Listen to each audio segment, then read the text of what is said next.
Crime and Wine Podcast 239, The Goncharov Mystery, Part 1, Matteo.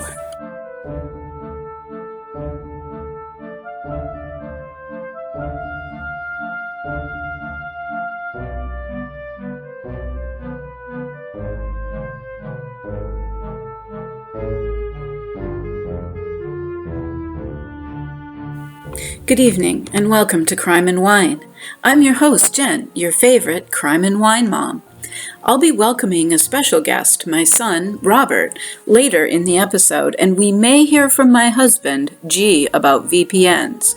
We don't have a sponsorship yet, but my husband would like to make sure you know how important it is to have a VPN in place before illegally downloading bootlegs of Goncharov. Goncharov 1973 is a rarely seen cult mafia film, which was, quote, presented by Martin Scorsese. The story covers 3 days in the life of two Russian mobsters who have made a trip to Naples to confront a member of the Italian mafia, Mario, played by Harvey Keitel, who has insulted Goncharov, played by Robert De Niro. They are followed by a former KGB agent, played by Gene Hackman. In the universe of Goncharov, the Soviet Union has recently been dissolved.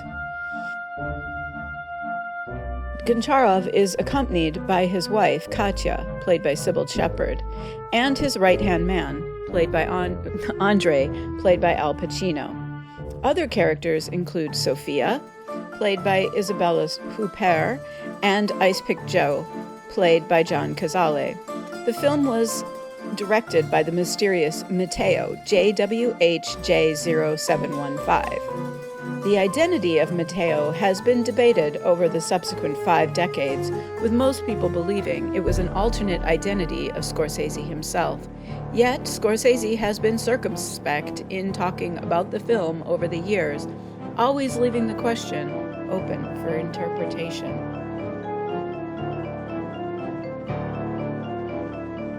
One theory about Matteo was that he was director Matteo Scorsese, who worked on films in Italy in the 1960s. Scorsese changed his name because it sounded so similar to Scorsese, who was by that time famous. Scorsese changed his name to that of his old license plate as part of a protest of the commerciality of the film industry and to show his allegiance to the surrealist Italian film movement typified by the work of Federico Fellini. But Scorsese died in a car crash in 1971, at least a year before the earliest known Goncharov script was written, so how could he have directed the film? To answer this, we begin with the most complete conversation with Scorsese about Goncharov. It is on the commentary track to the bonus features of the restored version of Powell and Pressburger's 1947 film Black Narcissus, where Scorsese talks about Goncharov's use of the red filter in a scene where Katya is contemplating suicide.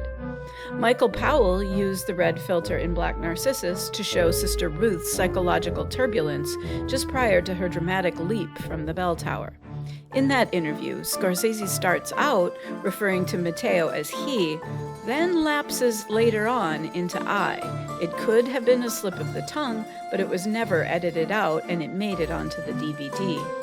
I've heard it's been edited out of the most recent edition of Black Narcissus. I'm not sure why, but I'd love to have someone from the Criterion Collection on this podcast to discuss that in a future episode. Also in that same interview, Scorsese switches pronunciation from Goncharov to Goncharov back and forth. So the debate on how to even pronounce the name of the film has also raged for 5 decades. Most film nerds go for the Russian pronunciation, which is used in the movie. But you can always tell a noob on Letterboxd who pronounces it Goncharov, as in the song, "You're not Goncharov, you're just gone." Indeed, film bros pretending to have seen Goncharov 1973 is an ongoing source of meme creation. I first came across Goncharov while working at a video store in the 1980s, One of our regular customers came in to pick up a special order of foreign and rare films which he had shipped to our store. The movie cost him something like $75, which in today's money would be $207. Wow, incredible dedication. The only copy available then was the so-called East German dub, which had been dubbed into German and been broadcast on television in the DDR, then picked up and recorded by satellite operators in nearby West Germany. It had been picked up for distribution and was available by mail order only, with no theatrical release. This was pretty usual at the time for foreign language films, except that Goncharov wasn't really a foreign film, or was it?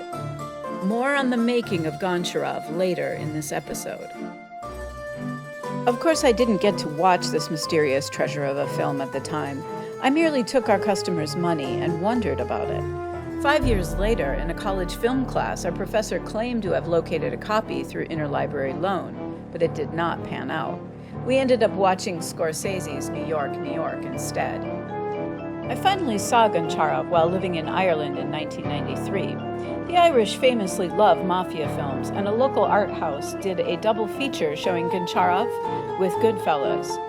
Goodfellas was the more recent release, and most of the people left after that screening, leaving only about 20 or so besides myself to watch Goncharov. The copy we had was dubbed into Turkish with English subtitles. I will forever imagine Robert De Niro as speaking Turkish after this experience. Something about that Turkish voice actor's intonation was so poignant and perfect. When I finally did hear De Niro's actual voice breaking as he said farewell to Andre, it was almost an out-of-body experience for me. The reaction to the screening in Dublin was electric. People in Ireland were usually quite noisy in the theater, but this time it was silent, except the sound of grown men crying and that haunting Goncharov theme coming up on the soundtrack. It was a magical night I'll never forget.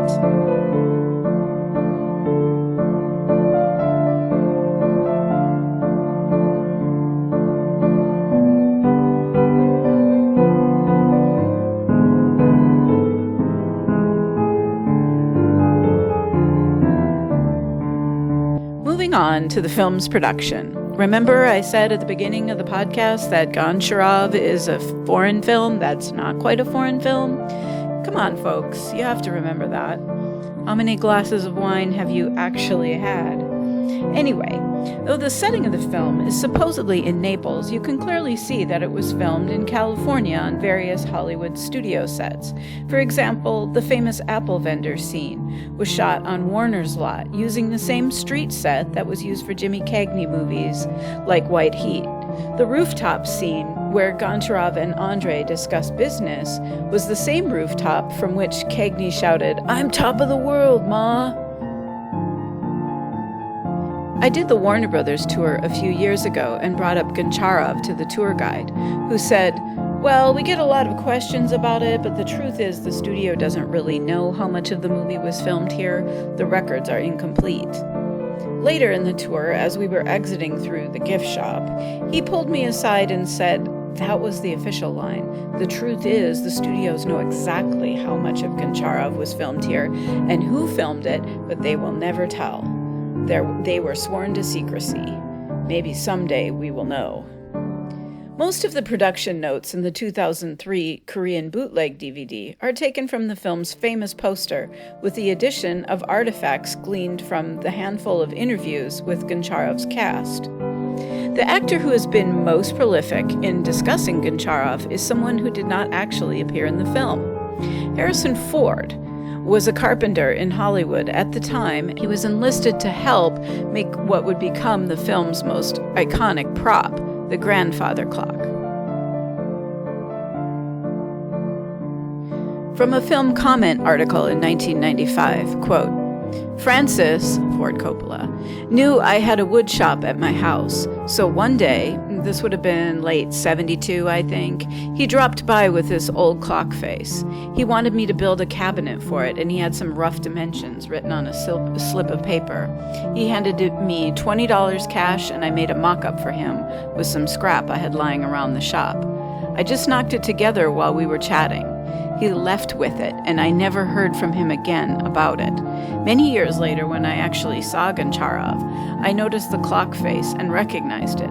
They had used my mock-up, but stained it to make it look old. If I would have known it was going to end up in the final cut of the film, I would have used better stock. Laughs. This same film comment article goes on to speculate that Coppola worked directly on the film, and indeed, much of the lighting and even the film grain looks similar to Coppola's signature work, especially Godfather Part 2, which was still in the pre-production phase at Paramount at this time. The studio had spent a lot of money on the rights to Godfather 2, so Coppola was necessarily quiet about this other mafia film project he was working on. Might it be that his contribution to the film was suppressed due to contractual conflict with Paramount Studios? That was a question raised by a Newsweek profile about Coppola that appeared in 1974. Coppola has been asked countless times about Goncharov over the years, but the 1974 Newsweek profile was the only time he gave an answer other than no comment. Coppola said, when asked, "Many people have noticed the similarities between Godfather 2 and Goncharov. Did you have a hand in making the film?" Quote, "A hand, yes, but not to the degree where I would claim it as a credit on my resume. It was a conversation I had with my friends over the years, a project we loved to BS about over wine and sometimes a funny cigarette or two." Laughs. "I even went so far as to have some props made up for pre-production, but it never went any further than that." End quote. Let the Francis Ford Coppola was the secret director of Goncharov rumors die there, the article opines. But far from killing the rumors, this tantalizing detail only fueled them. Whole film classes have been taught analyzing everything from the film grain to the lighting setups, and who can forget the Coppola shot Goncharov first t-shirts that came out around the same time as the Star Wars special editions. Speaking of Star Wars, many people have noted the involvement of Harrison Ford and Francis Ford Coppola, who were both collaborators of George Lucas in the Zoetrope studio era. Since Zoetrope was actually located on the Warner Brothers lot, it's not surprising that several of the scenes are thought to have been filmed there. The science fiction elements in Goncharov, the alternate timeline of Soviet history that made the film so popular Behind the Iron Curtain, for example, seem to owe more to George Lucas than to the works of Coppola or Scorsese. Could it be that the famous pink scene with the lantern and the wallpaper were an early Lucas take on the themes of memory and desire, which Lucas would more fully explore in the setting of the twin suns in Star Wars? The so-called bisexual lighting, which is present in both scenes, has been offered as proof of this theory. Not only was Coppola committed to Godfather 2, but De Niro, Pacino, and Cazale were all slated to work on the sequel. In fact, many people believe that Pacino originally vetoed Mario Puzo's first draft of Godfather 2 in order to stall for time to complete his scenes on Goncharov. This fits with the timeline of production on Godfather 2 and would explain why all of the Andre scenes are on closed sets. There are never any extras or exterior locations used for Andre, almost as if they didn't want anyone to know Al Pacino was on the Warner's lot in 1972. Coming up on the Crime and Wine podcast, we will explore the Cold War backdrop to Goncharov and dive into the belly of a conspiracy that stretches from Eastern Europe to the Vatican.